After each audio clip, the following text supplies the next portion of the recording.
What if I told you that the most profound spiritual awakening does not lift you above your humanity, but drops you straight into its deepest contradiction? Stay with me here, because if you've ever touched silence, presence, or emptiness, what comes next may have confused you more than anything before it. There is a silent confession that echoes in the mind of every sincere seeker. It's rarely spoken out loud, but almost everyone who has gone inward knows. You know the landscape. You've traveled the inner realms. You've tasted those moments of pure, unadulterated presence, where the small self dissolves into a vast, silent expanse of being. For a moment, everything felt complete. Unity, stillness, peace. And then, without warning, it happens. A surge of raw, physical wanting. A heat that rises from the core and radiates outward. An attraction so magnetic it feels less like choice and more like gravity itself pulling you. And instantly the trained mind reacts. This shouldn't be here. I transcended this. I thought I was free. This moment, right here, is where most people quietly panic. And this panic is not talked about nearly enough. Let's be unequivocally clear. That raw human energy did not appear because you failed. It did not suddenly arrive because you regressed. It was always there, like a deep underground river flowing beneath the bedrock of your being. What changed irreversibly is not the energy itself, but the quality of your perception. It's as if a skylight was installed in the ceiling of your consciousness. And now the noonday sun is pouring in, illuminating every corner. This illumination does not erase what it reveals. It exposes it, sometimes beautifully, sometimes painfully. To understand why this feels so destabilizing, we have to step back, far back, into the heart of a historical paradox. Across the vast tapestry of human spirituality, a familiar pattern emerges, a deep wariness of sensual pleasure. The instruction is rarely subtle. To touch the divine, you must abandon the flesh. To reach the heavens, you must leave the earth behind. But here is the uncomfortable question. Few ever ask, why this particular human energy? We are not commanded to renounce the sweetness of ripe fruit. We are not warned against awe at the edge of a canyon. So what makes this one force so heavily policed? The answer lies in its power. Sexual energy is not merely desire. It is the most potent creative force within the human experience. It is the engine of biological continuity, the current that binds consciousness to birth, growth, decay, and death. The force that anchors awareness to the impermanent body, and for traditions seeking escape from suffering. This energy appeared to be the final chain. Their solution seemed logical: sever the bond, transcend the physical. But here is the flaw, both critical and beautiful.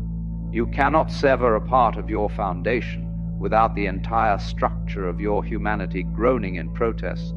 And the moment awakening turns the light fully on, that protest becomes impossible to ignore. And this is only the beginning, because what happens next explains why awakening often feels harder, not easier. Here is the part most spiritual teachings never fully confront. The moment you label a fundamental human energy as wrong, something inside you fractures, because this creative pulse is not a habit you picked up. It is not an accessory you can remove.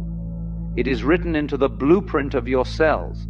You are, quite literally, the living result of this force. So what happens when a life-affirming current is declared sinful, impure, or distracting? A psychological civil war begins. This is not philosophy. This is one of psychology's most reliable laws. The energy you resist persists. The thought you forbid becomes the loudest voice in the room. The branch you prune aggressively returns thicker, wilder, and more defiant by forcing natural desire into the dark basement of the unconscious. Spiritual dogmatism did not eliminate it. It weaponized it. What could have flowed like a simple river became a subterranean torrent, charged with guilt, secrecy, and obsessive intensity. And this is where awakening complicates everything, because awakening does not numb you. It sensitizes you. Before, desire may have operated mechanically. A stimulus appeared, a reaction followed, often unconsciously, often on autopilot. It was a background program quietly running your behavior. Now, with awareness fully switched on, you witness the entire production in high definition. You see the initial spark of attraction ignite. You feel it somatically, viscerally in the body. You observe the mind instantly spinning its stories, and then, just as quickly, the counter wave of judgment crashes in. The entire symphony is exposed, and here comes the revelation most people are unprepared for. It doesn't stop. The sensations don't disappear simply because you see them clearly. In fact, they often become more vivid, not because they grew stronger, but because you are no longer sleepwalking through them. You are present for the full, uncensored experience. Imagine living for years in a house lit only by a few dim candles. You manage, you adapt, but details remain hidden. Then suddenly every light switches on. You notice the dust you never saw, the textures, the cracks, the beauty, the imperfections. The dust was always there. The new element is the light. This is desire in the awakened state. Awakening does not delete the human script. It makes you a conscious actor in the play. And this is why so many seekers quietly whisper the same question. I would be purified. Why is this raw feeling still here? If anything, it feels sharper. What does that say about my progress? Here is the honest answer. It says you are awake. To be awake is to be fully alive to every current moving through the vessel of your being. The peace becomes deeper, yes, but so does the pain. The connection expands, but so does the loneliness. And desire is felt with greater clarity, not less. This is not regression. This is the sound of a powerful engine finally operating with full awareness. And yet here is where another dangerous myth enters the picture. The myth that awakening is a finished product. One of the most damaging myths in modern spirituality is the fantasy of the finished product. The idea is seductive. It says that after enough meditation, enough insight, enough inner work, you cross an invisible threshold. On the other side, everything settles. Desire fades, instincts dissolve. Human messiness falls away like an old skin. You become calm, detached, pure, floating above the noise of ordinary human life. This story is comforting, and it is completely false. Real awakening does not reduce sensitivity. It radically amplifies it. You do not graduate from your humanity. You finally enroll fully in it. It's as if the volume knob on your entire experiential field is turned all the way up. Yes, peace deepens, but so does pain. Connection expands, but so does loneliness. And desire is no longer muted by unconsciousness. Before awakening, your relationship to desire was often mechanical. Something appeared, something reacted. A loop ran. You may not have even noticed the process. It simply happened. Now, awareness stands in the center of the experience. You witness the spark the moment it ignites. You feel the body respond. You watch the mind instantly construct meaning, fantasy, and narrative. And just as quickly, you see judgment. T arrived to correct the experience. Nothing is hidden anymore. This is why awakened desire can feel sharper, not because it is stronger, but because nothing is filtered out. You are there for all of it. And this creates confusion, because many seekers secretly believed awakening would function like anesthesia, that it would numb the nervous system, soften the edges, silence the primitive impulses. Instead, it does the opposite. It removes the sedation. And here is the crucial distinction few teachings emphasize. Awareness does not exist to eliminate experience. It exists to illuminate it. Awakening is not an escape hatch from being human. It is a full body entry into it. This is why the awakened state often feels paradoxical. You can touch vast emptiness and still feel intense longing. You can rest in stillness and still experience powerful attraction. Both are true. The tension only becomes suffering when you believe one of them should not exist. And this belief, this quiet resistance, is where unnecessary pain is born. Because once you expect awakening to remove desire, every sensation becomes evidence against your progress. Every pulse of wanting feels like failure, and slowly, subtly, another inner split forms, a spiritual identity that must remain pure, and a human body that refuses to cooperate. This is where many people begin performing enlightenment rather than living it. They speak of emptiness, they speak of transcendence, but never of the ordinary heat of being alive, and yet this heat never left. It simply went underground. The tragedy is not desire. The tragedy is pretending it should have disappeared, because awakening does not flatten the human experience. It gives you the capacity to hold its full intensity without collapsing into it. And once this myth of completion dissolves, a deeper question emerges.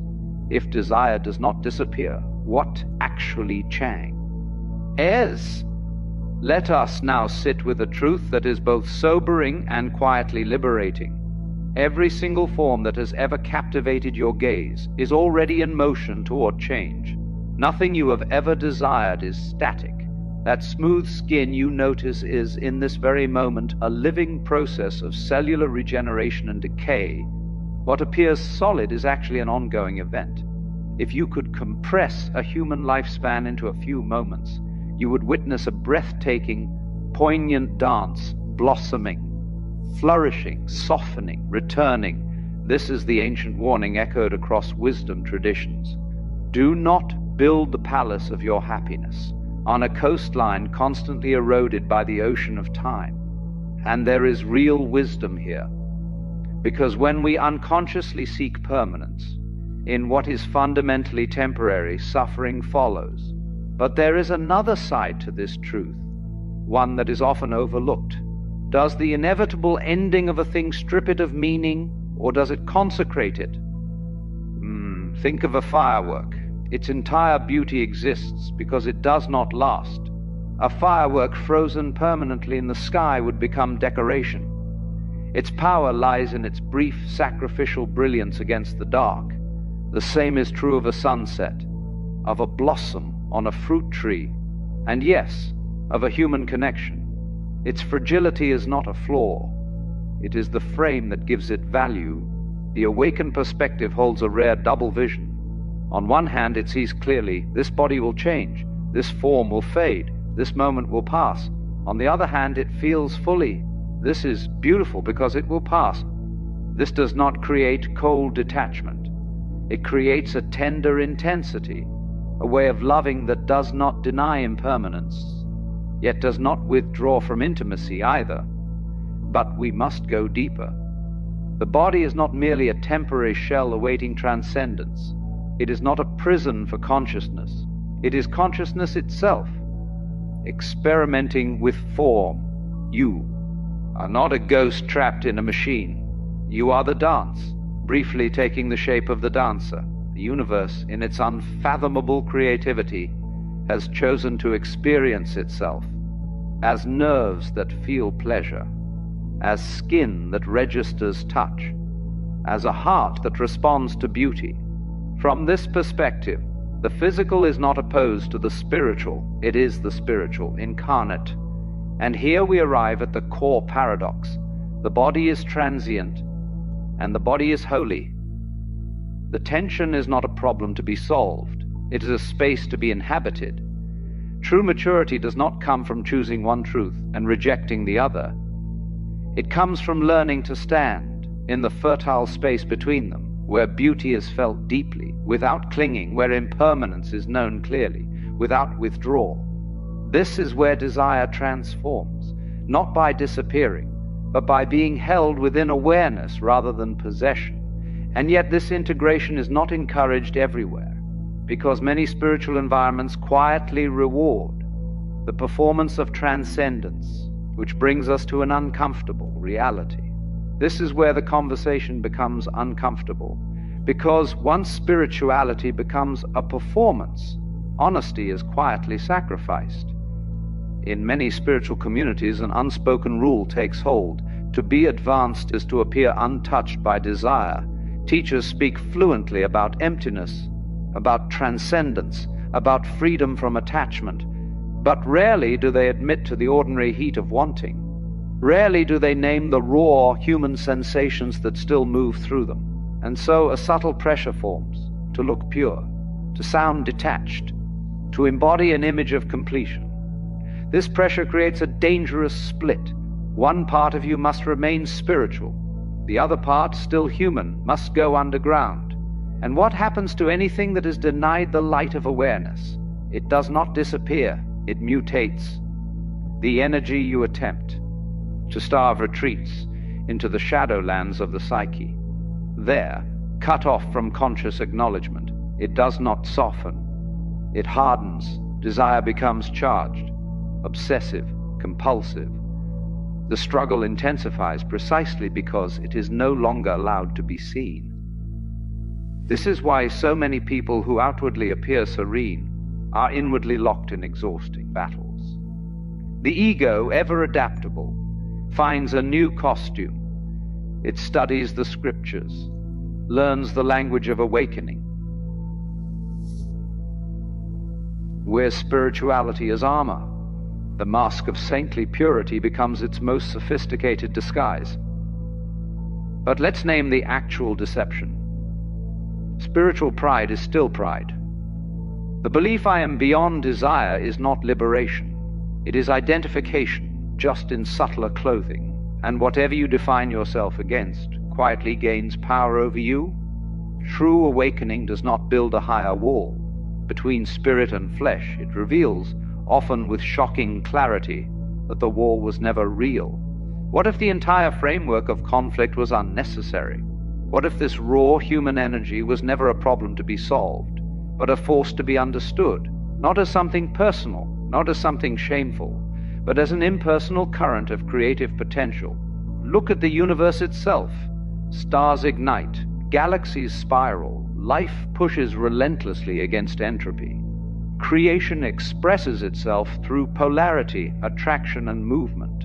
From this vantage point, desire is not a flaw in consciousness. It is one of its expressions. The pulse you feel in your body is the same force that pulls the plant toward the sun. Suffering does not arise from the energy itself. It arises from identification. The moment you think, I am a person who desires that person, a vast impersonal current collapses into a personal drama. Non-attachment does not mean suppression. It means learning to distinguish between the weather and the sky. There is sensation. There is pull. There is narrative forming, but none of it has to define who you are. When this distinction becomes clear, the inner war begins to lose its grip, and for the first time, a new possibility opens. When desire is no longer treated as the enemy, something subtle but revolutionary happens. The inner war begins to dissolve, not because the energy disappears, but because you stop fighting yourself. This is where the real practice begins, not suppression, not indulgence, but containment with awareness.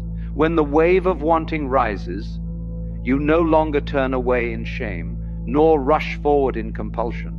You turn toward it, gently, curiously. You feel it in the body. Where does it live? Is it heat, tightness, movement? You notice the thoughts riding its surface, the images, the stories, the promises, and instead of following them, you simply let them pass. This is not easy. It requires patience and a deep kindness toward your own humanity. But slowly, something shifts. The energy loses its tyrannical quality. It becomes just another weather pattern, moving through the climate of your being. And here lies the paradoxical secret. When desire is no longer forbidden, it loses its illicit charge. When it is no longer judged as a stain on spirituality, guilt evaporates. What remains is sensation, neutral, alive, temporary. From this ground, real freedom emerges, not freedom from desire, but freedom within it. You may choose to engage. You may choose to let it pass. But either way, You are not owned by it.